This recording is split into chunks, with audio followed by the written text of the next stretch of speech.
संसद की सदस्यता समाप्त होने के एक दिन बाद कांग्रेस नेता राहुल गांधी का बड़ा बयान। कहा, मैं सावरकर नहीं गांधी हूं और गांधी किसी से माफी नहीं मांगता। मुझे अयोग्य घोषित करके कोई चुप नहीं करा सकता। वहीं सरकार को घेरते हुए राहुल गांधी ने कहा कि अडानी को क्यों बचाया जा रहा है। इस देश में लोकतंत्र खत्म हो गया है। संसद ने मुझे बोलने से रोका गया। मैं किसी से डरता नहीं हूँ। मुझे अपनी तपस्या करनी है, चाहे ये सरकार मुझे जेल में डाल दे, लेकिन मैं जनता की आवाज उठाता रहूंगा। राहुल गांधी सोचता है मेरा नाम सावरकर नहीं है, मेरा नाम गांधी है। गांधी किसी से माफी नहीं मांगता। और मैंने कहा, पार्लियामेंट हाउस में कहा कि भैया मुझे बोलने दीजिए ना, एक बार तो बोलने दीजिए।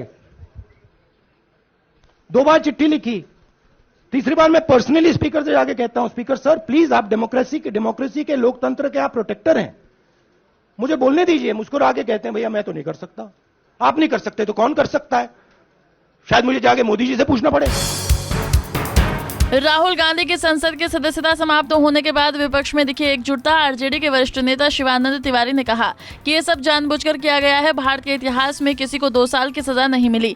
पूरा प्लान करके राहुल गांधी को सजा दिलवाई गई है। तो एक जानबूझ करके नियोजित ढंग से ये किया जा रहा है। ये साबित हो रहा है कि किस ढंग से लोकतंत्र को ये लोग खत्म कर रहे हैं। और दूसरी बात ये कि राहुल गांधी के का भय है। अब देखिए 2 साल की जो सजा है, 2 साल खत्म होगा, उसके बाद जो प्रावधान है उसके हिसाब से 6 साल तक आप चुनाव नहीं लड़ सकते। तो कितनी बड़ी साजिश है कि राहुल गांधी को पार्लियामेंट के बाहर जो है किस तरह से रखा जाए। लैंड फॉर जॉब स्कैम मामले में डिप्टी सीएम तेजस्वी यादव और मीसा भारती की नई दिल्ली में स्थित सीबीआई के दफ्तर में ईडी की पूछताछ। सीबीआई के सामने पेश होने से पहले तेजस्वी यादव ने कहा, देश में झुकना आसान हो गया है, लड़ना मुश्किल। हमने लड़ने का फैसला किया है, हम लोग लड़ेंगे और जीतेंगे। नहीं, जो भी जांच एजेंसियां जांच कर रही है, हम लोगों शुरू से ही हम लोगों ने कोऑपरेट किया है, सहयोग किया है। लेकिन जो देश में माहौल है, आप सब लोग जान ही रहे कि झुकना जो है बहुत ही आसान है और लड़ना जो है बेहद ही मुश्किल है। तो हमने लड़ने का फैसला किया है और हम लोग लड़ेंगे और जीतेंगे। तेजस्वी से ईडी की पूछताछ पर गरमाई सियासत। जेडीयू अध्यक्ष ललन सिंह का बड़ा बयान। कहा, लैंड फॉर जॉब स्कैम ये मामला कई सालों से है। 2014 में सीबीआई ने मामला बंद कर दिया था। अचानक सीबीआई को दिव्या ज्ञान कैसे हो गया? केंद्र की सरकार सीबीआई, ईडी, इनकम टैक्स का इस्तेमाल राजनीतिक कारणों से कर रही है, लेकिन देश की जनता सब देख रही है। समय पर सबका हिसाब चुकता हो जाएगा। 2022 में जब महागठबंधन में नीतीश कुमार जी फिर से शामिल हो गए तो आपको एकदम दिव्य ज्ञान हो गया साक्ष्य का और कार्रवाई करने लगे। तो ऐसा दिव्य ज्ञान तो उसी को होता है ना। तो इसलिए ये जाहिर है कि जो केंद्र की सरकार है वो सीबीआई का, ईडी का, इनकम टैक्स का इस्तेमाल राजनीतिक कारणों से कर रही है। अपने राजनीतिक विरोधियों को परेशान करने के लिए कर रही है, उन पर दबाव बनाने के लिए कर रही है। लेकिन देश की जनता सब देख रही है, समय पर उनका हिसाब चुकता हो।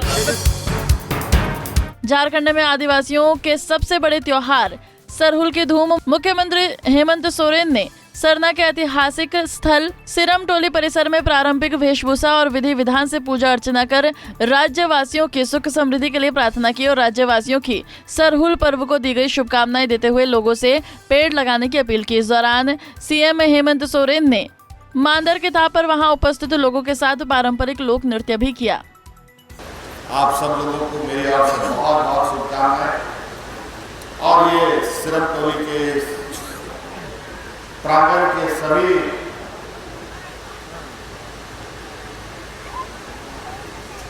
सदस्यों को मेरी ओर से बहुत बहुत शुभकामनाएं हैं। केंद्रीय मंत्री नितिन गडकरी ने रांची में 9,400 करोड़ की लागत वाले 21 राष्ट्रीय राजमार्ग परियोजनाओं का किया लोकार्पण और शिलान्यास। इस दौरान नितिन गडकरी ने कहा कि रांची से वाराणसी तक 7,000 करोड़ की लागत से 260 किलोमीटर 4 लेन इंटर कॉरिडोर का निर्माण किया जा रहा है। गडकरी ने यह भी कहा कि ये तो अभी सिर्फ ट्रेलर है, पूरी फिल्म अभी बाकी है। झारखंड में सड़कों का जाल बिछने से राज्य को इसका फायदा मिलेगा और झारखंड आर्थिक रूप से मजबूत होगा। जो शिलान्यास हुआ है, जो विमोचन हुआ है, वो तो केवल ट्रेलर है। जो सही फिल्म है वो अभी शुरू होना बाकी है। मैं आपको वचन देता हूं कि 2024 समाप्त होने के पहले झारखंड में 2 लाख करोड़ रुपए का रोड इंफ्रास्ट्रक्चर हम बनाकर दिखाएंगे।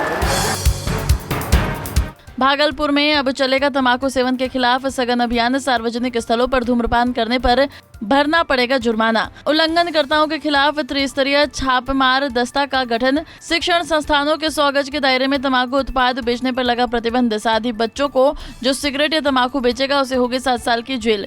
जिला पदाधिकारी ने दिया निर्देश। अरवल जिले के बंसी थाना अंतर्गत अनुआ गांव से लेडी कांस्टेबल के साथ शादी का झांसा देकर पिछले कई महीनों से फरार दुष्कर्म का आरोपी दरोगा अमरनाथ गिरफ्तार। कुर्की करने पुलिस पहुंची तो आरोपी दरोगा ने किया सरेंडर। कोविड-19 में 2019 बैच के दरोगा को कुर्था थाने में किया गया था तैनात। कुर्था थाने में ही महिला सिपाही को झांसा देकर यौन शोषण किया। लेडी कांस्टेबल ने आईपीसी की धारा 376 के तहत महिला थाने में प्राथमिकी दर्ज कराई।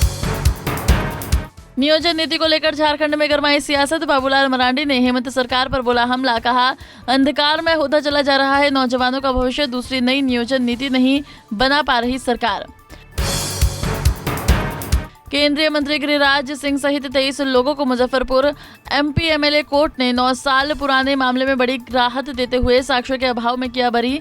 केंद्रीय मंत्री गिरिराज सिंह ने राहुल गांधी पर जमकर हमला करते हुए कहा कि ये केस आंदोलन का था और वो केस अहंकार का था। राहुल गांधी को सावरकर बनाने में उन्हें कई जन्म लगेंगे।